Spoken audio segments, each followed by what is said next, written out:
welcome to Doctor Who Radio Show. That's the way it goes.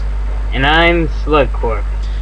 And in this episode, not only will it be a review from my side of things of the episode A Town Called Mercy, only just shown in the last hour or so in the UK as we record this, but also from Slugcorp's point of view, it will be a preview because he hasn't actually seen it.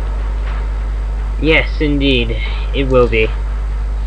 So it should be an interesting experiment. This is episode 3 from the first half of season 7, and I must say every single episode seems to have a grandiose budget, special effects and sets, and this week it was a western theme. Oh no. Oh dear. That doesn't sound good to you then. I hate westerns. Oh, you're really gonna love this episode then, aren't you? Well, I'm on the west side of the world, but the west side of my country is so freaking annoying. Huh? It's like I just hate people from Texas. Oh, blimey. Well, with that bombshell, I have to admit, I don't know. I think it's been a bit of a strange sudden change in themes with this episode and the last one, Dinosaurs on a spaceship, and it just, I don't know, just from my point of view it seems like a drop in ambition really after the Dalek story, because we had something that happened in space, on an alien planet and so forth. Skyro, the Asylum itself, and then we had dinosaurs on a spaceship. But apparently that is something that's disappointed people. So from what you've seen so far, what are you expecting as a pre-broadcast American? Well, I expect something better than the last two episodes, which were just crap, by the way. Are you referring to Asylum and Dinosaurs? When you say crap, in what regards? Do I mean crap? Yeah. What was crap about the previous two stories? Okay, so Asylum of the Daleks. When you first see it, it's a great episode. But then when you see it for the second time, it's confusing as hell. It's like, we would never destroy such divine hatred, says the head Dalek. Yeah. And then they end up blowing up all those Daleks who were divine hatred. Oh, yeah, that's a good point. And what was wrong with Dinosaurs, though? Because that wasn't too bad, I suppose. I guess not. I mean, the special effects and everything else was brilliant, okay? But I really think Asylum of the Daleks should have been completely different. I think that all those brown Daleks that, the old copper pots, should have been thrown in there, and instead we have these Teletubby, Skittle, Mini Cooper, Mighty Morphin Power Ranger Daleks who have taken over. So instead of all this diversity in the Dalek Parliament, I think that the Daleks should have shown their true colors, and the true colors of a Dalek is everything that is in Dalek is impure, like the Nazis. However, having more than one type of Dalek in charge is bad, and I think that's continued though, really. I don't really feel as though A Town Called Mercy was terribly good, to be terribly honest. I loved the western sets. It was absolutely gorgeously filmed, and it was nice to see the Doctor actually enjoying it. If I had a choice between watching Town Called Mercy for a second time or roasting my testicles slowly on the Bunsen burner, the Bunsen burner would win every time. because I just felt as though, I don't know, it just didn't make any sense. There's this character called Isaac, played by Farscape's SG-1, Brendan Boda, I believe, and he played Isaac, this sheriff, and he didn't really do anything. He's supposed to be this big sci-fi guest star, and to be terribly honest, I think they wasted him. And all the other townsfolk in Mercy, because that's the name of the actual place, a town called Mercy. Wow, that's a first. That's it. First we have dinosaurs on a spaceship, which was dinosaurs on a flipping spaceship, and then we've got a town called Mercy, where the Doctor, Rory, and Amy visit. A town called Mercy, and all the others didn't really have very much to do. They weren't really that dimensional. And then you got this cyborg, which I know you've seen in pictures, of course. And like I said before, my initial feelings looking at that cyborg was, oh god, it's like that stupid cliche that seemed to spring up again and again after the Terminator, and especially Judgment Day, Terminator 2 in the 90s, Van Damme movies, what was it called? I don't know it. I don't care. But yeah, he was coming back from the Vietnam or something, and he was resurrected as a cyborg, and all this bollocks. I will not hurt innocent people. It's supposed to be a cold, remorseless killer, and yet you act like a sodden hippie. It wasn't convincing. Alright, I have two things to say. First of all, there are only southern hippies now because all the northern hippies have died off. And just like dinosaurs. Two, who wrote this story? Well, the writer was Toby Whithouse. He actually did The God Complex, which was, I thought, one of the standout episode, apart from The Doctor's Wife, last year. And the director was actually Sal Metzen. Oh, I've never heard of that bloke or woman, I don't know. And the producer was Marcus Wilson. I don't know. The direction was bland. It was as dry and dusty as the Wild West, oddly enough. Oh my god, you know what Toby Whithouse does? You wanna know what he does? I don't know. Right? He writes about stereotypes. And pardon the pun, because that rhymed, but he makes us look stupid. And when I say us, I mean the American people. Yeah. Is a disgrace to my country. Well, actually, it wasn't even filmed in America. It was filmed in Almeria, Spain, apparently. What? Oh yeah. My god, that's why. Oh, that makes sense. They showed a preview clip of it, this episode, actually at the San Diego Comic-Con International this year.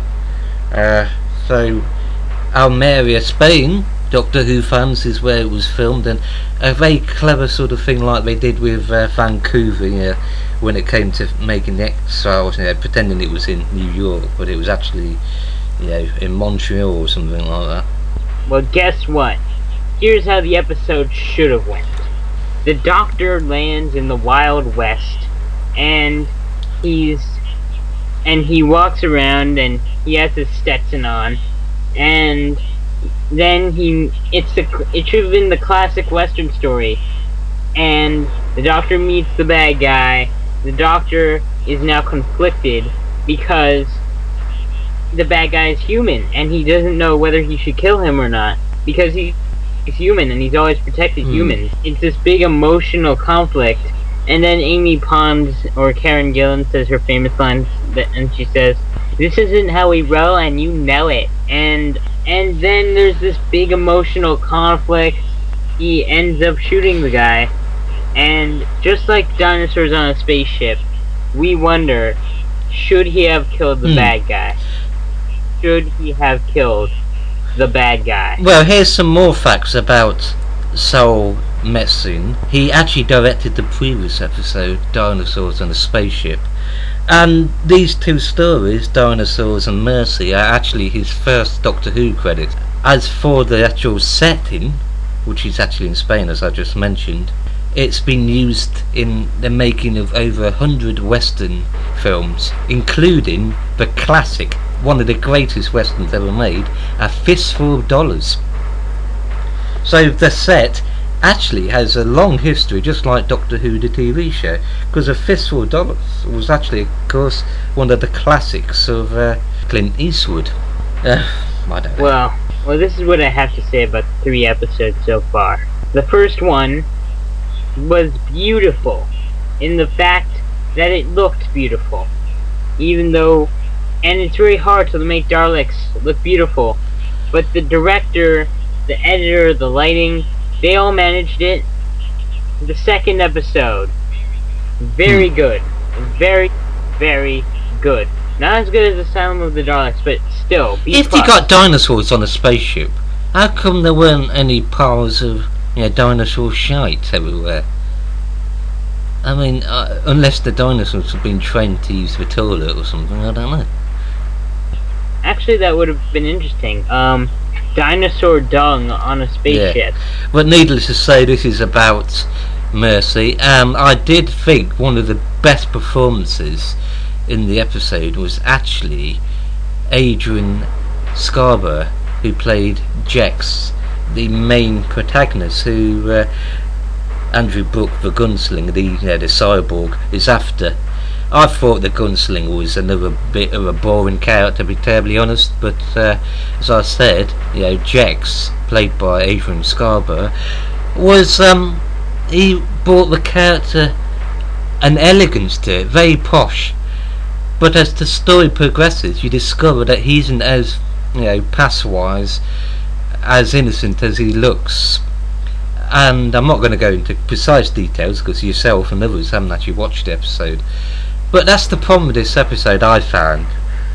They had a brilliant set, an absolutely glorious set, and you would have thought that me being a fan of westerns, and particularly the computer game, Red Dead Redemption, absolute greatest computer game as far as I'm concerned, one of the best, an absolute original.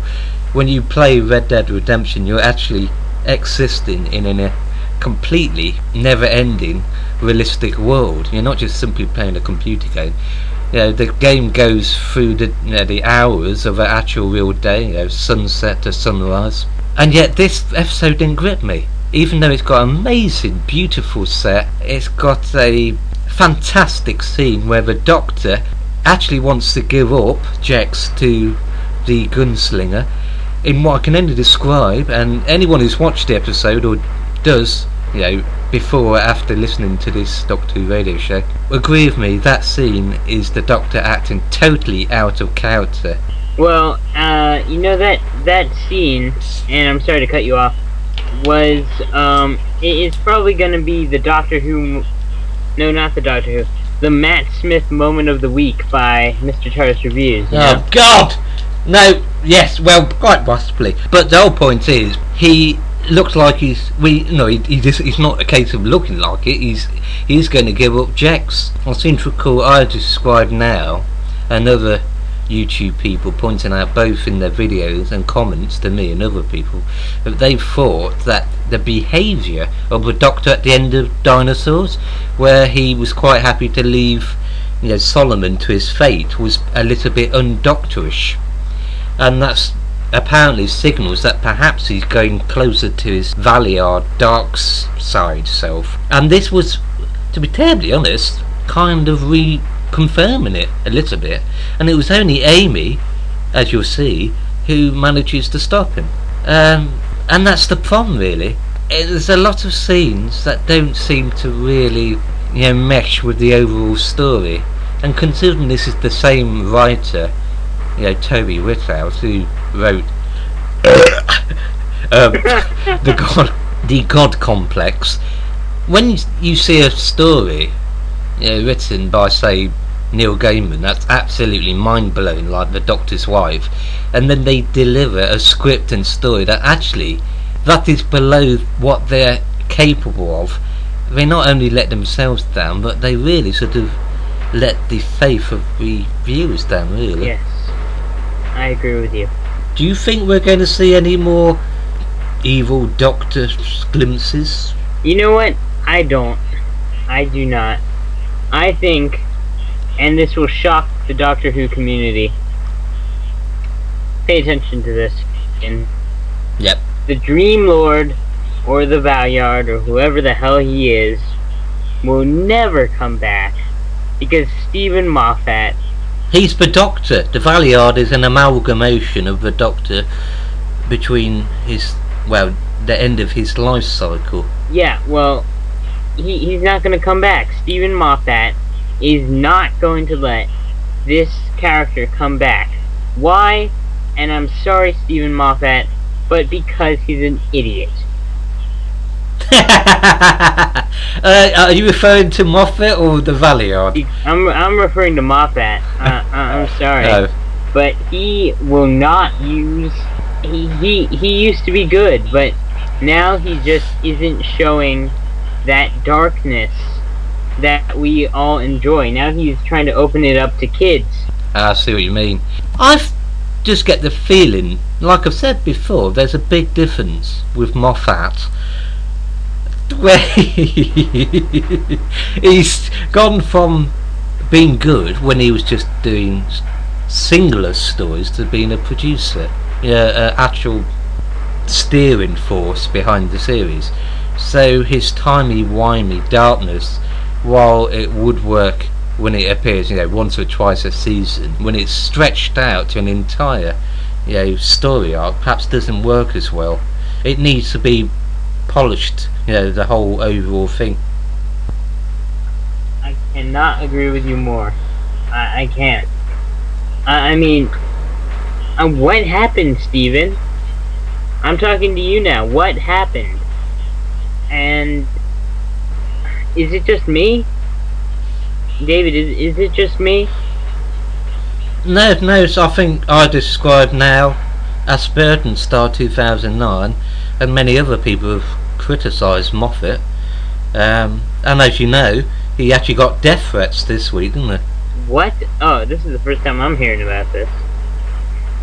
Steven Moffat got death threats from some fans. I'm not entirely sure about what they were criticising him or why they felt the need to throw death threats at him, but they also did it towards his children. Oh my god, I'm sorry, Steven, man. I thought you were... I'm just criticizing your writing. I didn't know you got death threats. Yeah, that's it. We criticise his writing, yeah. I think he doesn't mind that, although I'm sure he gets a bit annoyed when, fans are a little bit over-critical. But this was on Twitter, you see, and the account apparently was closed down. But, I mean, I can't understand why you'd want to threaten, death threats, not just threatening, him and his kids.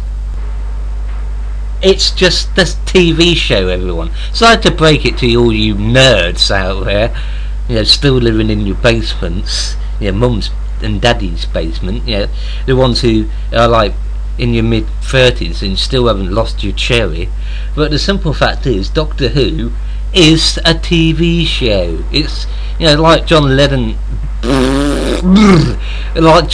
said about the Beatles, it's just a band at the end of the day.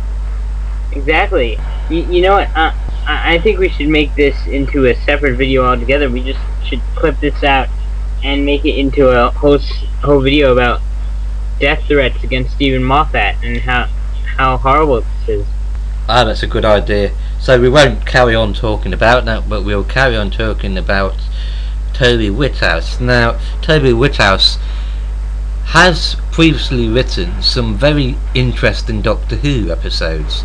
The God Complex, before that the Vampires of Venice, which was rather clever, and also included some rather unique hints about the whole fish, like Matrix Lord 212 has pointed out, they fled the silence because they were technically fish creatures.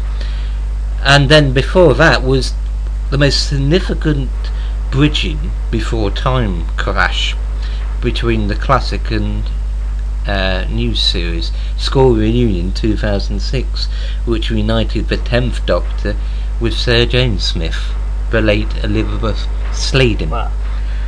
And unfortunately, it would seem that Whithouse, has gone sort of up and down in this quality as well, just like Moffat. Oh God! Oh my God! Oh, no pun intended. No pun intended. The God complex. Oh my God. Yeah. Sorry. I don't think Broder in this episode was really used well. He's a flipping brilliant actor. He's one of the standout points in Farscape. I mean, literally, he's gone down as a hero of that show. And it's one of those shows that was on the air during the time that Doctor Who wasn't on. And then he joined Stargate SG-1 in the last several seasons. But in this, I just got the feeling that they could have given him more to do. Wasted talent. Talent. I mean, Moffat. It happens with Moffat all the time. He has great talent. He has great people on the show, and he wastes their talent because he. I mean, Rupert Graves he didn't waste his talent. I mean, no. I thought Solomon was wasted though in the last episode. Absolute brilliant villain. I would gladly see Solomon back. Plus, he'd have perfect reason to want revenge on the Doctor, considering how he, just abandoned him to his fate. Well, yeah, but again, I don't think that's gonna happen. Do you mind if I talk about the silence for a bit? Yeah, sure. Go ahead. Just try not to be too loud. Boom, boom. That was a bad joke. Silence. I know. You get it. Matrix Lord brought up a good point about the fish. Now, the fish. Go on. Yeah, that's it. Vampire in Venice and all that sort of. Yeah, he's right. The fish seem to be disappearing or about to disappear or leaving or something. But wait. I think that the silence caused the crack in time in Series 5 and we're trying to frame the Doctor for it. I also think that the Atraxi were working for the silence. Because if you remember, do you remember what the Atraxi looked like? Well, sort of police of the universe that look like gigantic eyeballs floating in exactly. the sky. Giant eyeball. Silence and giant eyeball. You see the connection that I'm getting at here? The silence are obviously controlling these giant balls of...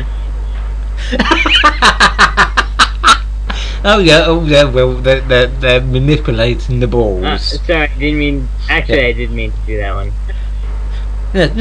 Go on, dude. They obviously, the Atraxi, have been made to look like these giant vision centers of the brain because it's a hint. It's a hint from the writers saying that the silence can control anything as long as they're looking at it. And what better to control than a giant eyeball? So. Yes. Yeah. Yeah. Well, Matrix Lord 212 said that with fish, because they have two brains, he actually researched this. He spent his free time researching it, and he found that when it comes to memory, they've got two brains, so they remember things differently. So, with all the disappearances of fish and the ones in Vampires in Venice, the silence weren't able to make them forget them, so they had to eliminate them because they were a threat. Because the fish could, join other fish across the galaxy and launch an army of militaristic fish against the silence. Yeah. I can imagine a conversation going on like, Oh, there's something fishy about those silents, isn't it? Uh, Yeah. But all jokes aside, why are there no ducks in a duck pond? Apparently, the crack in time swallowed up the ducks. However, I think that ducks also produce omega-3 fish oil, or duck oil in this case, and that's why they were able to remember. And that's another thing. Omega-3.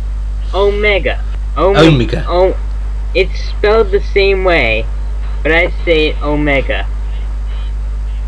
So, basically, in a nutshell, the silents are working for omega, and because fish produce omega-3, then they have renewed their centuries-long battle against the evil forces of omega, because they are good for your joints. That makes perfect sense. Anyway, let's move on to something a little bit more apt and rather interesting. Just like the first 2 episodes of season 7, every single intro to the episode has had a variation on the Doctor Who logo. Asylum had the sort of green spotted colour scheme. Then I think there was like a green fungus type thing on the Doctor Who logo, and this time it was rectangular wooden planks, because the whole of Mercy is made out of wooden buildings. What do you think so far? Do you think that's a good idea? Do you think that's added a nice sort of uniqueness to the episode, or just I don't know?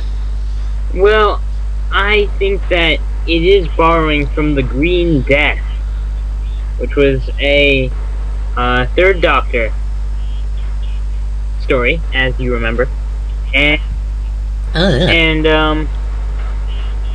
it's unoriginal. Now, I have not yet seen the episode, so I'm just playing it by ear. But do you agree that that seems a bit unoriginal?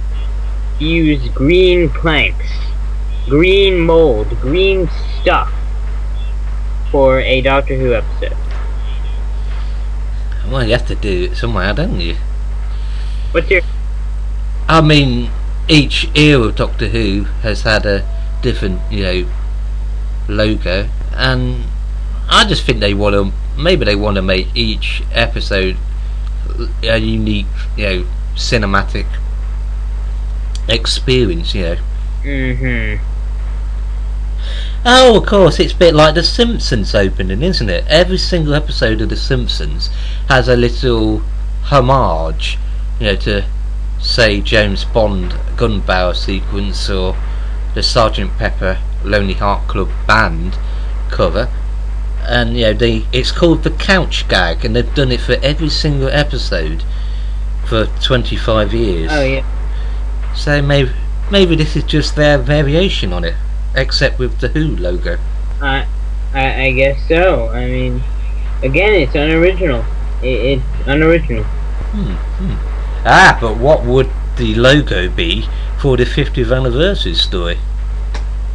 How about a giant fish on a plate, and then it's like a man's in a restaurant, he's eating a fish, and then he calls out for a doctor because he's choking. No, not choking. He got salmonella poisoning from the fish, and he's like, doctor, and then the waiter says, "There's no doctor here. Doctor Who." Maybe something corny like that. I don't know. Yes, what exactly does that have to do with the 50th anniversary celebrating 11 Doctors in 50 years? It has the joke, Doctor Who. Oh, yeah. How about an opening where the Doctor's sitting down having a meal of, I don't know, spaghetti lettuce or something like that, and he gets up, and what's left is the letters forming the word Doctor Who. Spaghetti.